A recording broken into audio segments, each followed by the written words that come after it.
Hello दोस्तों, आप सभी लोगों का स्वागत है बाबुना क्लासेस में। हमारी उत्तराखंड इतिहास की सीरीज चल रही थी जिसमें कि हमारा परमार वंश का भाग 2 कंप्लीट हो चुका है और आज भाग 3 में यानी कि अंतिम भाग में हम लोग पहुंच चुके हैं। तो साथियों, भाग 2 और भाग 3 के बीच में काफी लंबा गैप हो चुका था। सिग्नल का इशू था, कुछ और इश्यूज थे, इस वजह से आप लोगों की मैं क्लास नहीं ले पा रहा था। चलिए, विदाउट टाइम वेस्ट किए हुए हम लोग आते हैं अपने पॉइंट पे। सबसे पहले मैं एक क्विक रिवाइज करवा देता हूं 2 मिनट में, ताकि हम भाग 3 की शुरुआत अच्छे से कर पाए। जी हाँ, परमार वंश की शुरुआत हुई थी 888 ईस्वी में, जबकि कनकपाल गुजरात से उत्तराखंड में आए थे। इसके बाद जो इंपॉर्टेंट था वो था 37वां शासक अजयपाल के बारे में, जिसने की राजधानी को पहले देवलगढ़ तथा उसके बाद श्रीनगर परिवर्तित किया था। इसके बाद हमने 42वें शासक के बारे में पढ़ा, सहजपाल के बारे में। फिर हम लोगों ने बात की सहजपाल के बाद 43वें शासक बलभद्र शाह के बारे में। बलभद्र शाह ऐसा पहला शासक था जिसने अपने नाम के आगे शाह की उपाधि धारण की। फिर हमने जाना श्याम शाह के बारे में, फिर महीपत शाह के बारे में। इसके बाद महीपत शाह के जो पुत्र थे पृथ्वीपत शाह, उनके बारे में हम लोगों ने पढ़ा, जो कि 7 वर्ष की बाल्यावस्था में गद्दी पर बैठ गए थे तथा इनकी माता रानी कर्णावती ने इनके संरक्षिका के रूप में राजकाज संभाला था, जिन्हें कि हम नाकटी रानी के नाम से भी जानते हैं। पृथ्वीपत शाह का जो पुत्र था मेदिनी शाह, वो उन्होंने विद्रोह किया था और उन्हें औरंगजेब के दरबार में मार दिया गया था, या उनकी किसी कारणवश मृत्यु हो गई थी। इसके बाद के इतिहास में हम अब आने वाले हैं। देखिए, 1662 में मेदिनी शाह की मृत्यु हुई थी। तो ये बात जो अब हम शुरू करने वाले हैं, ये लगभग 1660 के आसपास की बात है, या हम 1662 के बाद की बात कर लेते हैं। तो अब जो 1662 के बाद शासक बने थे, उनका नाम था फतेह शाह। तो अब हमने फतेह शाह के बारे में जाना है। तो हम जान चुके हैं कि फतेह शाह 1660 के बाद, ये मान के चले 1662 में गद्दी पर बैठे। फतेह शाह के बारे में एक फोटो बहुत प्रचलित है, जिसमें कि वो शिवाजी या फिर गुरु गोविंद सिंह की तरह घोड़े में बैठे हुए एक उनकी फोटो है, और उसके नीचे लिखा हुआ है 33 साल, यानी कि उनकी उस समय उम्र 33 साल बताई गई है। तो इस फोटो के बारे में कभी इंपॉर्टेंट क्वेश्चन उठ सकता है कि किस शासक की घोड़े पर शिवाजी तथा गुरु गोविंद सिंह के रूप में या उनकी तरह एक फोटो प्रचलित है, तो नाम होगा फतेह शाह। तो फतेह शाह ने अपने टाइम पे बहुत सारे युद्ध लड़े, काफी सारे युद्ध सक्सेसफुल रहे। जैसे कि सबसे पहले उन्होंने सिरमौर के शासक को काफी बुरी तरह से हरा लिया था। सिरमौर आप लोग जानते होंगे, पांवटा साहिब से थोड़ा सा आगे हिमाचल प्रदेश में पड़ता है।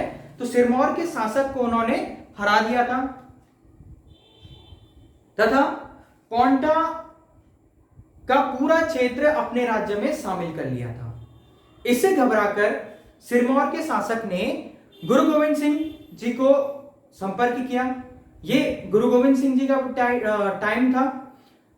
तो गुरु गोविंद सिंह जी ने फतेह शाह से बात की। फतेह शाह और गुरु गोविंद सिंह के बारे में कहा जाता है कि ये दोनों अच्छे मित्र थे। तो फतेह शाह ने गुरु गोविंद सिंह जी के कहने पर सिरमौर के शासक को छोड़ दिया, परंतु पांवटा का जो क्षेत्र था और पांवटा से इस तरफ का जो भी क्षेत्र था, वो सब फतेह शाह के क्षेत्र में शामिल हो चुका था।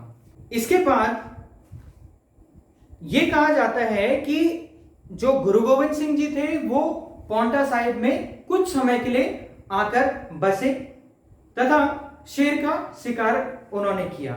जब उन्होंने बहुत सारे शेरों का शिकार किया तो वो इस क्षेत्र में बहुत फेमस होने लगे, ख्याति प्राप्त करने लगे। इससे चिढ़कर फतेह शाह और गुरु गोविंद सिंह जी की दोस्ती लगभग टूट गई। तो इसके बाद गुरु गोविंद सिंह जी तथा फतेह शाह के बीच में एक युद्ध हुआ, जो कि भैंकड़ी के युद्ध के नाम से प्रसिद्ध है। भैंकड़ी का युद्ध पांवटा साहिब के नजदीक एक जगह है भैंकड़ी, ये लिखा मैंने। यहां पे एक युद्ध लड़ा गया जो कि फतेह शाह और गुरु गोविंद सिंह जी के बीच लड़ा गया था।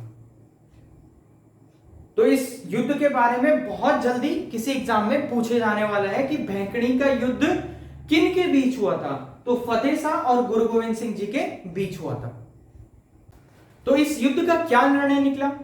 वैसे तो बताया गया है कि इस युद्ध में गुरु गोविंद सिंह जी जीत गए थे, परंतु पांटा का जो क्षेत्र था वो अभी भी युद्ध के बाद भी फतेह शाह जी के पास था।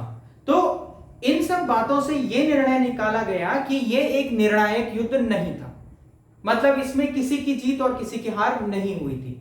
अंग्रेज इतिहासकार जीआरसी विलियम्स ने अपनी पुस्तक मेमोयर्स ऑफ देहरादून में लिखा है कि फतेह शाह ने सहारनपुर पर आक्रमण किया, यानी कि सबसे सिरमौर के बाद उन्होंने सहारनपुर पर आक्रमण किया तथा फतेहपुर नामक शहर बसाया, तथा सहारनपुर के नजदीक उन्होंने फतेहपुर नामक शहर बसाया। तो इसके बारे में मैं बता देता हूं।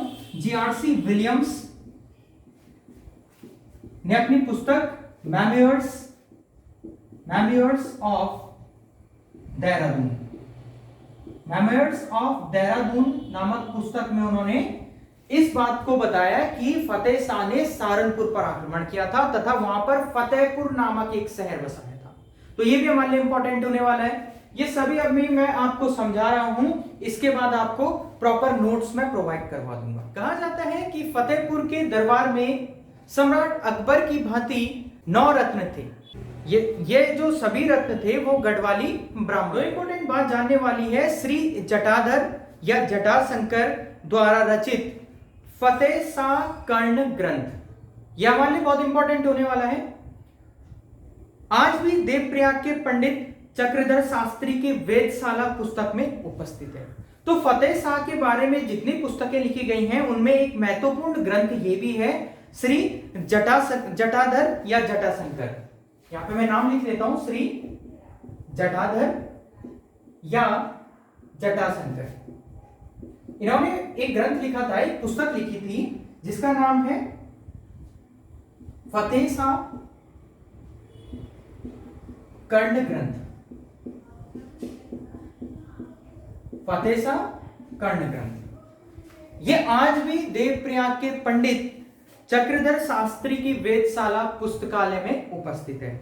इसी तरह से श्री रतन कवि या श्री क्षेमाराम का हस्तलिखित ग्रंथ है फतेह शाह, डॉक्टर सूरवीर सिंह जी के संग्रहालय में आज भी उपस्थित है। तो दूसरा नाम मैं लिखने वाला हूं, श्री रतन कवि, यानी का नाम है क्षेमराम। इनका जो ग्रंथ था या इनका जो हस्तलिखित लेख था वो था फतेह शाह। ये आज भी ठाकुर या डॉक्टर सूरवीर सिंह जी के संग्रहालय में उपस्थित है। जो ये दोनों नाम लिए गए हैं, श्री जटाधर या जटाशंकर या श्री रतन कवि या क्षेमराम, ये फतेह शाह के दरबारी कवि थे। तो यहां पे बहुत इंपॉर्टेंट बात निकल के आ गई है, क्योंकि मैंने अभी बताया आपको कि फतेह शाह के दरबार में 9 रत्न थे, वो सभी ब्राह्मण थे, तथा अब हमने जान लिया कि ये 2 कवि भी उनके दरबार में उपस्थित थे, श्री जटाधर या जटाशंकर या श्री रतन कवि क्षेमराम, जिनका ग्रंथ है फतेह शाह कर्ण ग्रंथ और इनका ग्रंथ है फतेह शाह, जिसमें फतेह शाह के बारे में विस्तृत उल्लेख किया गया है। साथियों, इंपॉर्टेंट बात है, रतन कवि लिखते हैं कि इतिहास का स्वर्ण युग मानो पुनः गणराज्य में साकार हो गया हो। इतनी शक्ति व सुरक्षा है कि लोग घरों में ताले तक नहीं लगाते थे। यानी कि फतेह शाह के टाइम पे इतनी सुरक्षा थी कि लोग अपने घरों पे ताले भी नहीं लगाते थे। ये लिखा है श्री रतन कवि। फतेह शाह जी की जो श्रद्धा थी वो नाथ पंथ में थी। ये भी इंपॉर्टेंट है हमारे लिए कि फतेह शाह जी कौन से पंथ को मानते थे, तो उसका नाम है नाथ पंथ। नाथ पंथ की अटूट श्रद्धा थी उनकी। तो ये सारी लाइनें अभी हम लिख लेंगे, परंतु इनके बारे में शुरुआती हम जान लें। आगे है, फतेह शाह जी ने सिखों के गुरु राम राय जी को यहां आने का न्योता दिया, जिसे कि गुरु राम राय जी ने स्वीकार कर लिया तथा यहां आकर गुरु राम राय जी ने देहरादून में आकर गुरुद्वारे का निर्माण करवाया। फतेह शाह जी ने उनकी पूरी मदद की तथा 3 बड़े गांव खुड़बुड़ा, राजपुर व चामासारी दान स्वरूप गुरु राम राय जी को भेंट कर दिए। दोस्तों, अगर आप देहरादून में रहते हैं, क्या आपको पता है खुड़बुड़ा के बारे में? तो वहां पर एक गुरुद्वारा है, फेमस गुरुद्वारा है, जहां पर झंडे जी का मेला भी लगता है। तो वह गुरुद्वारा गुरु राम राय जी ने ही बनवाया। माना जाता है 1715 ईस्वी में फतेह शाह जी की मृत्यु हो गई थी। फतेह शाह के बाद उनका ज्येष्ठ पुत्र उपेंद्र शाह सिर्फ 1 वर्ष के लिए सिंहासन पर बैठा। तो यहां पर फतेह शाह जी का शासन समाप्त हो चुका था। इनके बारे में हमने इतनी सारी कुछ चीजें जानी। अब बात करेंगे अगले शासक प्रदीप शाह की, क्योंकि जो फतेह शाह जी के पुत्र हैं उपेंद्र शाह, उनके बारे में बहुत कम यानी कि 0 के बराबर इतिहास पता है या इतिहास की जानकारी है। यहां तक कि जो 1 वर्ष का कार्यकाल बताया गया है उस पर भी इतिहासकारों के मतभेद हैं। बात करते हैं प्रदीप शाह की। 1716 ईस्वी में प्रदीप शाह गद्दी पर बैठे। प्रदीप शाह के समय गढ़वाल व कुमाऊं के रिश्ते अच्छे थे। जब कुमाऊं पर रोहिलों का आक्रमण हुआ था तो कुमाऊं नरेश कल्याण चंद की सहायता प्रदीप शाह ने ही की थी। तो यहां पर इंपॉर्टेंट बात यह है कि जो कुमाऊं का कल्याण चंद शासक थे, उन पर रोहिलों ने जब आक्रमण किया था तो गढ़वाल नरेश प्रदीप शाह ने ही उनकी मदद की थी। यानी कि इस बिहाफ में हम यह अंदाजा लगा सकते हैं कि उस समय में गढ़वाल और कुमाऊं के रिश्ते काफी अच्छे थे। हालांकि कुछ क्षणों के अलावा या कुछ समय के अलावा कुमाऊं और गढ़वाल के रिश्ते कभी भी अच्छे नहीं रहे थे। इतना ही इतिहास प्रदीप शाह जी के बारे में मालूम था। 1772 ईस्वी में प्रदीप शाह की मृत्यु हो गई थी। साथियों, मेरे पास एक न्यूज़पेपर है, ये 29 जुलाई का न्यूज़पेपर है। इसमें एक बहुत अच्छा लेख आया था। आप अगर अमर उजाला लेते हैं तो एक कॉर्नर पे माई सिटी जो न्यूज़पेपर का एक भाग है उसमें आता है। मैं इसको पढ़ ले रहा हूं, आप जरा ध्यान से सुनिएगा। हेडिंग है, राजा प्रदीप शाह नवादा से धामावाला लाए थे राजधानी। प्रदीप शाह के बारे में हम लोग चल रहे हैं तो इसलिए मैं इस बात को पढ़ देता हूं। सबसे पहले आपको ये बात बता दूं कि वैसे तो जो राजधानी थी वो श्रीनगर की थी, परंतु देहरादून में काफी कुछ निर्माण हो रहे थे। जैसा कि इससे पहले भी हमने जाना कि गुरुद्वारे का निर्माण करवाया गया था तथा दून का भावड़ क्षेत्र है और हरिद्वार के बिल्कुल टच में है, तो यहां पर संभावनाएं बहुत ज्यादा थी। तो एक राजधानी के तौर पर यहां पे रानी कर्णावती, जो कि पृथ्वी शाह की माता थी तथा महिपत शाह की पत्नी थी, उन्होंने राजधानी को नवादा लेके आई थी। तो रानी कर्णावती राजधानी को नवादा लेके आई थी। यानी कि हमारे पास ये क्वेश्चन उठ सकता है कि राजधानी नवादा, मतलब देहरादून के अंदर ही एक जगह है नवादा, वहां पर राजधानी को किसने शिफ्ट किया था? तो रानी कर्णावती ने किया था। तथा अभी जो प्रदीप शाह थे वो नवादा से उन्होंने धामावाला में, धामावाला भी देहरादून के अंदर एक जगह है, धामावाला में अब उस राजधानी का पश्चात ललित शाह 1772 ईस्वी में प्रदीप शाह की मृत्यु के बाद ललित शाह गद्दी पर बैठे। तो हम कुछ मुख्य तथ्य जान लेते हैं ललित शाह के बारे में। प्रदीप शाह की मृत्यु के बाद दिसंबर 1772 ईस्वी में ललित शाह गद्दी पर बैठे। 1778 ईस्वी में गढ़ राज्य और कुमाऊं के बीच युद्ध की संभावनाएं बन चुकी थी। यानी कि अब ऐसा टाइम था जहां पर कुमाऊं और गढ़वाल के बीच युद्ध की संभावनाएं सबसे ज्यादा बन चुकी थी। युद्ध की संभावनाएं प्रबल होने के कारण भी जैसे तैसे युद्ध तो नहीं हुआ, परंतु उस समय जो कुमाऊं का शासन था वो राजा दीपचंद के पास था। कुमाऊं के ही एक व्यक्ति मोहन सिंह रौतेला ने खुद को शासक घोषित कर दिया दीपचंद के जीवित रहते हुए। यानी कि शासक के जीवित रहते हुए मोहन सिंह रौतेला ने खुद को वहां शासक घोषित कर दिया। परंतु मंत्रियों ने मोहन सिंह रौतेला का साथ नहीं दिया तथा गढ़वाल के शासक ललित शाह को कुमाऊं पर राज करने को, कुमाऊं पर शासन करने के लिए आमंत्रित किया।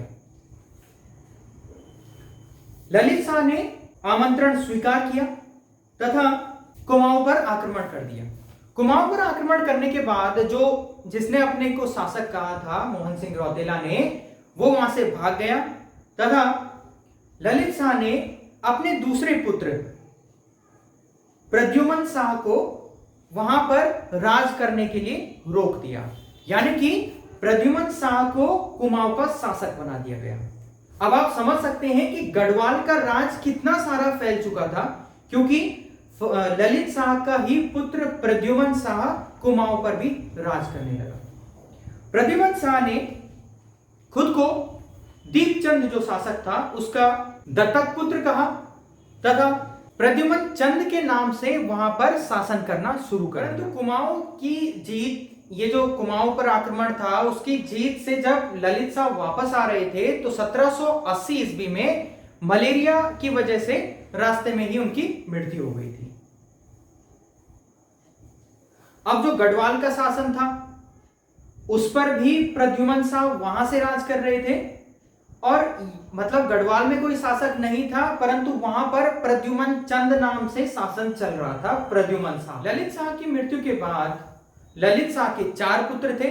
उनका ज्येष्ठ पुत्र था जयकृत शाह।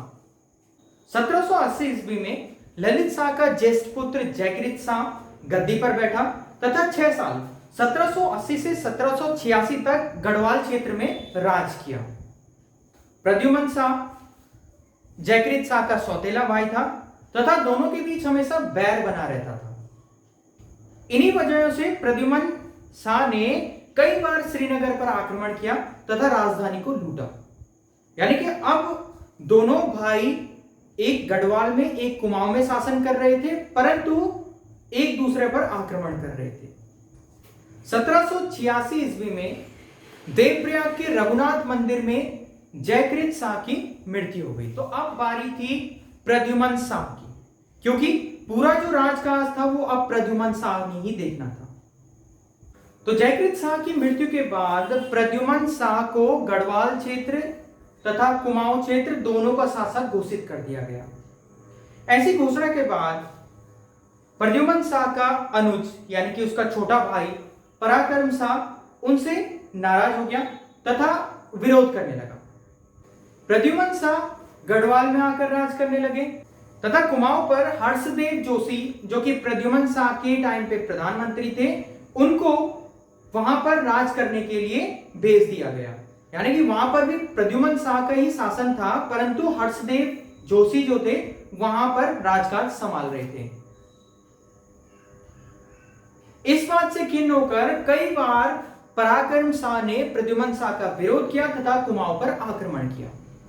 कुमाऊं की स्थिति लचर हो चुकी थी।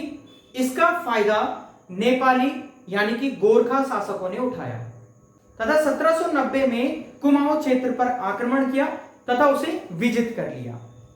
तो यहां पे इंपॉर्टेंट एक क्वेश्चन निकल चुका है कि गोरखाओं ने कुमाऊं पर सर्वप्रथम कब राज करना शुरू किया।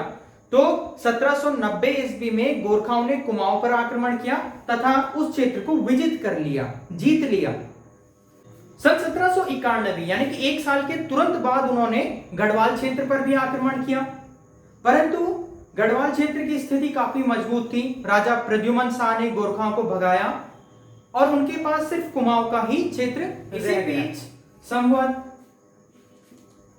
1851-52, ये इंपॉर्टेंट बात है, अभी पता चल जाएगा आपको क्यों। संवत 1851-52 में यानी कि अगर सन में देखें हम तो सन 1795 ईस्वी में, सन 1795 ईस्वी में गढ़वाल क्षेत्र में भयंकर अकाल पड़ा। आप फिर रिकॉल कीजिए बातों को। 1790 में कुमाऊं पर आक्रमण हुआ, 1791 में गढ़वाल पर आक्रमण हुआ। गोरखा गढ़वाल क्षेत्र से हार गए, उनके पास सिर्फ कुमाऊं क्षेत्र रहा तथा 1795 4 साल के बाद भयंकर अकाल पड़ा। इस अकाल को आज भी 51वीं 52वीं के नाम से जानते हैं। यानी कि इस अगर आपके पास क्वेश्चन आता है कि 51वीं 52वीं उत्तराखंड में किस चीज को जाना जाता है, तो वो अकाल जो पड़ा था उस चीज को 51वीं 52वीं के नाम से जाना जाता है, क्योंकि वो संवत 1851-52 में हुआ था। ठीक है, तो आप इसको ध्यान रखेंगे, 51वीं 52वीं ये क्या है, ये इस नाम से जाना जाता है उस अकाल को। ठीक है, और यहां पे इंपॉर्टेंट बात एक और है, बल्कि गढ़वाल में बावनी शब्द का प्रयोग अकाल के लिए किया जाता है। इसके बाद अकाल को बावनी के नाम से जाना जाता था, बावनी अकाल। तो आज भी कई सारे जो बिल्कुल डीप गढ़वाली, ट्रेडिशनल गढ़वाली बोलते हैं, वो बावनी शब्द का यूज करेंगे मे बी अकाल के लिए। हालांकि मैंने तो कभी नहीं सुना, इसी में पढ़ा था, बट हो सकता है। चलिए, इसके बाद सन 1803 ईस्वी में गढ़वाल में भयंकर भूकंप आया। भूकंप इतना भयंकर था कि उत्तराखंड की कुल जनसंख्या का सिर्फ 20 से 25% लोग ही जीवित रहे। ये बात थी 1803 ईस्वी की। इस अकाल के बाद 1803 ईस्वी में भूकंप आया, सिर्फ 20 से 25% लोग ही जीवित रहे। इसी बात का फायदा उठाकर गोरखाओं ने सन 1804 ईस्वी में, यानी कि इसी दौर में, भूकंप के ही इस दौर में आक्रमण किया। गोरखाओं के प्रसिद्ध सेनापति हस्तिदल चौतरिया तथा अमर सिंह थापा के नेतृत्व में गोरखाओं ने भूकंप के इस टाइम पे भयंकर मारकाट मचाई। यानी कि जो 20-25% लोग भी जीवित थे, उनमें भी कई लोगों का उन्होंने हत्या कर दी थी। तो गोरखाओं के प्रसिद्ध सेनापति थे हस्तिदल चौतरिया तथा अमर सिंह थापा। किसी एग्जाम में पूछे जा चुके हैं नाम। इनके नेतृत्व में 1804 ईस्वी में गोरखाओं ने गढ़वाल पर पुनः आक्रमण किया तथा गढ़वाल क्षेत्र को जीत लिया। गढ़वाल का जो राजा था प्रद्युमन शाह, उन्होंने अपने को बचाने का बहुत प्रयास किया, अपने राज्य को बचाने का भी बहुत प्रयास किया तथा 1804 ईस्वी में प्रद्युमन शाह तथा गोरखाओं के मध्य देहरादून के खुड़बुड़ा में युद्ध हुआ। खुड़बुड़ा नाम ऑलरेडी आ चुका है, जहां पे गुरुद्वारा बना था। वहीं पे समीप पे एक मैदान था, उस मैदान में गोरखाओं तथा प्रद्युमन शाह का युद्ध हुआ, जिसमें गढ़ नरेश प्रद्युमन शाह वीर गति को प्राप्त हो गए। उन्होंने वीरता से लड़ा, परंतु वे पर्याप्त सेना न होने के कारण हार गए। 14 मई 1804 ईस्वी को प्रद्युमन शाह की मृत्यु की तिथि बताई गई है। यानी कि ये डेट भी पूछी जा सकती है, 14 मई 1804 ईस्वी को प्रद्युमन शाह की मृत्यु हो गई। राज्य में प्रद्युमन शाह की मृत्यु के बाद गोरखाओं का शासन हो गया था, जो कि एक अत्याचार का समय था, बहुत बुरा दौर था इस क्षेत्र के लिए। तो यहीं तक आज हमें पढ़ना था। हमने आज के इस वीडियो में बहुत कुछ सीखा। सबसे पहले हमने फतेह शाह के बारे में बहुत अच्छे से जानकारी हासिल की, उसके बाद प्रदीप शाह के बारे में पढ़ा, फिर ललित शाह के बारे में पढ़ा, और तब जयकृत शाह के बारे में पढ़ा, और लास्ट में हमने प्रद्युमन शाह के बारे में बहुत अच्छे से पढ़ लिया। यहां से बहुत क्वेश्चन उठ चुके हैं और बहुत से क्वेश्चन आने अभी बाकी हैं, और कई सारे क्वेश्चन रिपीट होंगे। तो आज का ये लेक्चर था, इसके नोट्स मैं बहुत जल्दी आपको प्रोवाइड कर दूंगा। 20 मिनट का वो वीडियो भी होगा जहां पे हम इन पूरे नोट्स को लिखेंगे। फिलहाल आप इस स्टोरी से अपने नोट्स प्रिपेयर कर सकते हैं। तो इस वीडियो में इतना ही, हम मिलेंगे नेक्स्ट वीडियो में। Thank you so much.